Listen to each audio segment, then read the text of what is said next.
Well folks, it has happened. I have dropped the Dyson V11. Well, I say I dropped it, dropped itself. It was propped up very nicely somewhere. In fact, I even double checked it before I moved on to do what I was doing, and I heard my child scream, "Daddy!" and then crash. It hit the floor with a bang and now has a big hole in it, which doesn't really work because now it just loses loads of air from the hole. So we'd best get that fixed.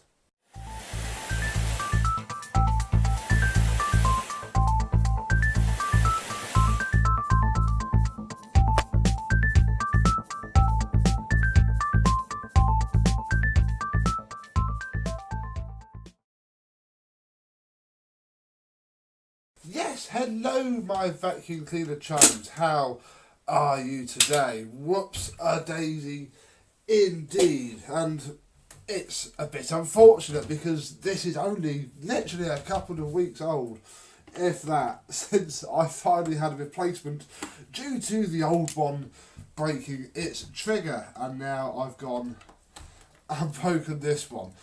Whoopsie indeed. It didn't take a lot to break it, and it's not covered under the warranty. I fixed a few V10s that have had the same problem, and when the owner was honest to Dyson about what happened, they wouldn't replace it, and we had to get a used housing off of eBay. And it's going to happen with the V11 as well. You have to be so careful, folks, with your Dysons. Right, let's take the battery out because we don't need that either, or the filter. And we're back to what, oh gosh, we unboxed not too long ago, and look, in this box I still got the old one sat here ready to come apart and slash all go in the bin. So the plan is to swap this piece with this. But to do that is going to involve a heap of taking things apart. So, we shall start with our crosshead screwdriver and get the two screws at the back.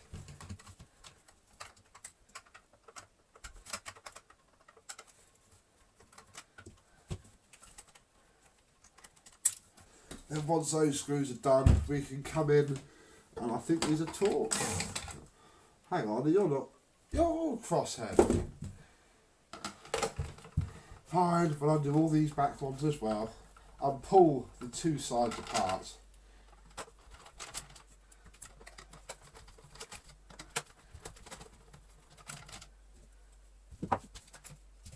And here we are. One literally not very old. I'm trying to see if the delivered dates on that, but we're certainly talking less than a month. Oh, there's all the screws.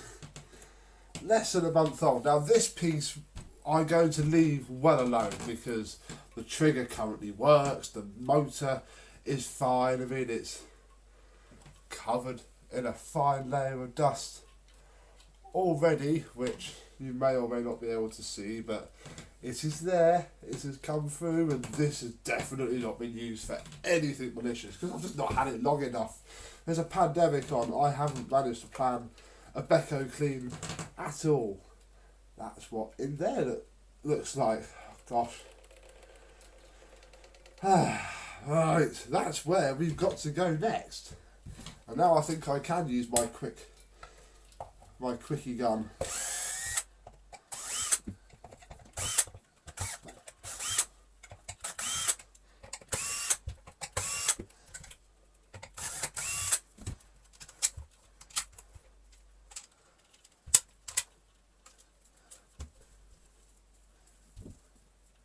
With those screws taken apart, we can, oh my goodness, literally household dirt for mere a couple of weeks. Oh, blimey. Oh, here's the infamous, horrible, hateful thing that everybody in the previous videos moaned at me for not really going into as much detail as I should, and because it's very difficult and I can't remember how to do it. I'll be honest, the last V10 I took apart, I just left it in and washed. But, I don't know.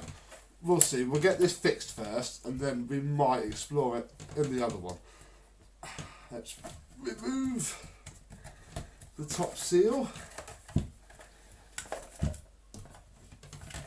And then we have to separate again, exactly the same as the V10. Oh, but you mark the plastic in the same way. Oh, this is not a nice job. Let's see if we can go for the inside, because I don't want to damage this too much. It's brand new. Come on.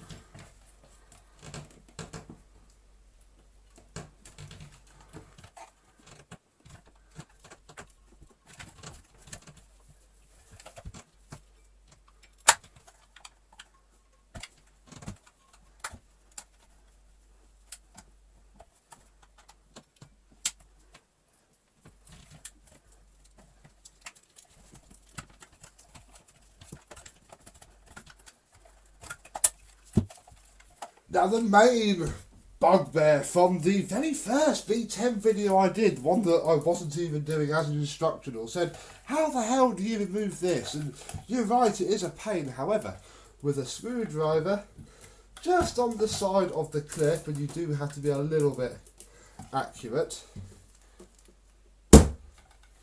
you will literally tap it up and out. Then you've got to put the thing back together a bit.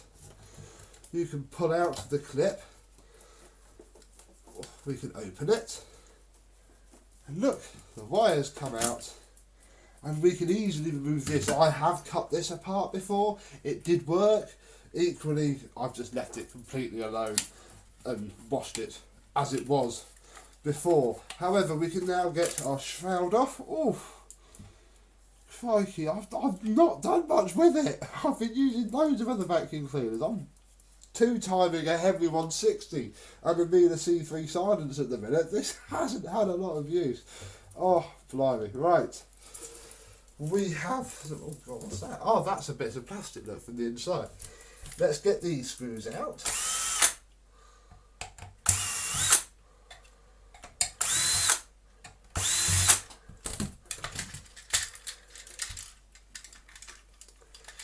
Feed that through there. He says failing to feed it. Oh my goodness, it won't go through, will it? Oh, I got cocky with that bottom clip. Now I've got to work out how to do the front. Front, top. Stick that back there. They're the same screws as those. Because there's a plug up there, but they're saying that comes off like that. I don't think... Oh, yeah, that does need to come out. Oh, gosh. Look at the state of it. Oh, I mean, it's not clogged, cannot really complain, but that is not tidy in here at all. Right, let's get this other plastic clip out, which comes up from the top. Is it marked? Well, too late now. There we go. That is half. I mean, you can take this bit apart as well, but we don't need to. This is the bit that we need to replace. Look at that. If your car engine did that, it would be much worse. Right. Get the other one apart. My old one. Ooh, this one's going to be a lot more filthy. I will just speed it up and come back when it is in the same state as this, which will be shortly.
my one's even more filthy, look.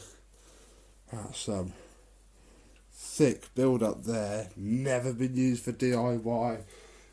Been used possibly twice, you could say, commercially, when I did the battery test in the nursery and when I used it to clean pews in a church. You know, that can stay in there. I'm just going to keep all of that because we'll bang the worst out. Look, refurbishing it. There we go. I'm not washing it. I can't be bothered. I want to get it back together tonight, not in a week. So this now needs to go back together onto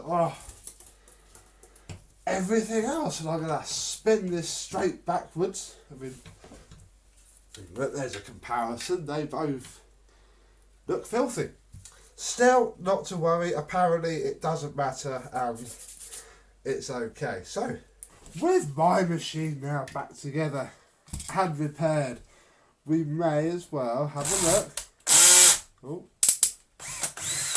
at what a year-old Dyson V11 motor looks like, haven't we? I'll take this off in almost exactly the same way as a V10.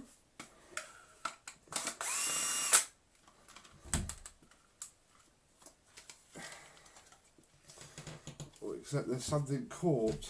Maybe we need to pop. Ah, yes. Let's pop this off first. Then exactly the same as on the V10. Gosh, identical in fact.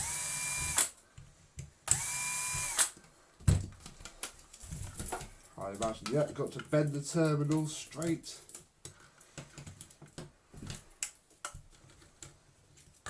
Winding the little sensor wire. Unplug said little sensor wire. Oh. And we can separate our two machines. Oh my goodness. What are you doing, Birdie? Look at the state of in that. That is my own filth. Ew. Has anything caught fire on my board? No, it has not. Luckily, so there is the circuit board from a V11. This ribbon cable, I would imagine, goes up to the screen. Let's pop off that. And then in theory, there we go, look, ooh, hello. There is our V11 Dyson digital motor, full of plaster, I haven't got plaster dust, full of dust. Normally I'm used to seeing these in plaster dust. That's not plaster dust, that is dusty dust. And here we have our little screen, which I think looks like it comes up. Ah, there's one.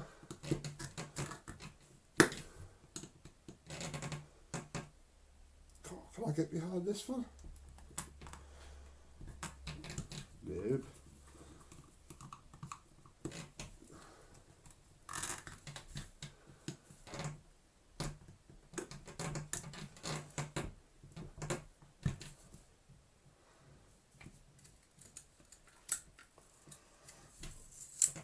The ribbon cable is stuck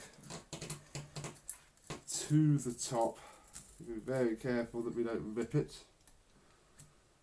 Have we ripped it, or am I just ripping the adhesive off? I think the adhesive is just separating. How very worrying. Oof. Ah. That's off. Where's the last clip? I don't mind destroying the housing. I don't want to destroy the little LED.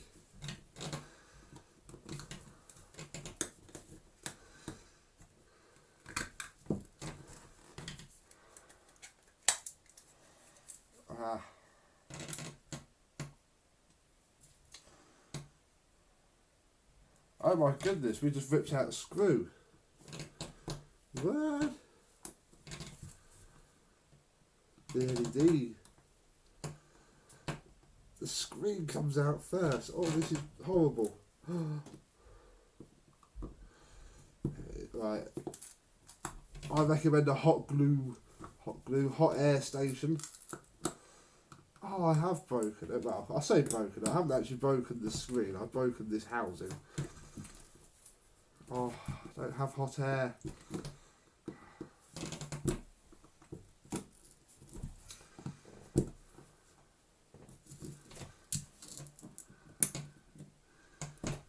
I don't really want to crack it either. Not that it really matters now, but it would be nice to not destroy it.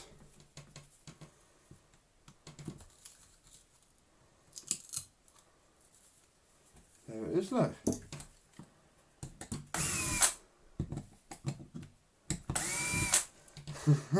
That's what we ripped out, look. I ripped out, well, if I haven't ripped anything, I'll just pull the thread out from there. Right, we've got to get this rubber bung up. There we go. Here. Ooh. So this, let's just remove this ribbon cable, is the back of the Dyson LED, and then there's more screws. How fabulous.